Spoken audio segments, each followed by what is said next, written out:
Finally this evening, if you've spent the weekend mowing your lawn or weeding your garden, you may feel like you've been doing yard work for centuries. Well, Alan Pizzey has discovered some secret gardens in Rome that actually have been around for just about that long. Say Rome, and what springs to most people's mind are stones, marble fountains, grand buildings, cobbled streets. But the city has an eco-friendly side too, if you know where to look.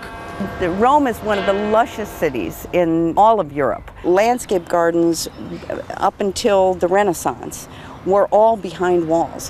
They were private paradises. Lisa Finnerty came from Chicago, discovered the joys of the secret gardens, and now leads weekly tours. What we're going in right now is his amphitheater, which he built for his private pleasure. He was the Emperor Trajan, and the ruins of his vanity are now one of the most unusual gardens in Rome, the backyard of the Church of the Holy Cross. Flowers grow leaf by root with a stunning variety of vegetables, all wrapped up in religious symbolism. Everything in here has some meaning. You have the cypresses at the end of each axis, meaning the cross. You know, the cypress symbolizes the joining of heaven and earth. When Napoleon Bonaparte had this cypress tree planted in a garden he ordered during his brief rule here some 200 years ago, he had his own earthly glories in mind.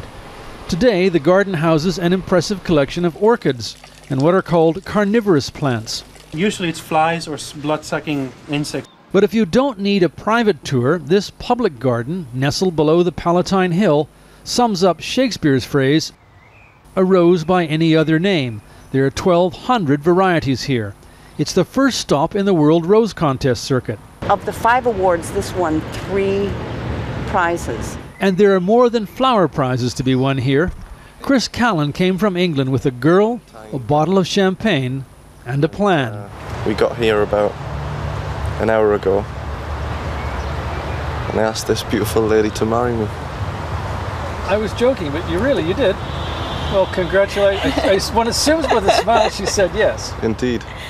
Just one of the many joys to be found in the secret gardens. Alan Pizzey, CBS News, Rome.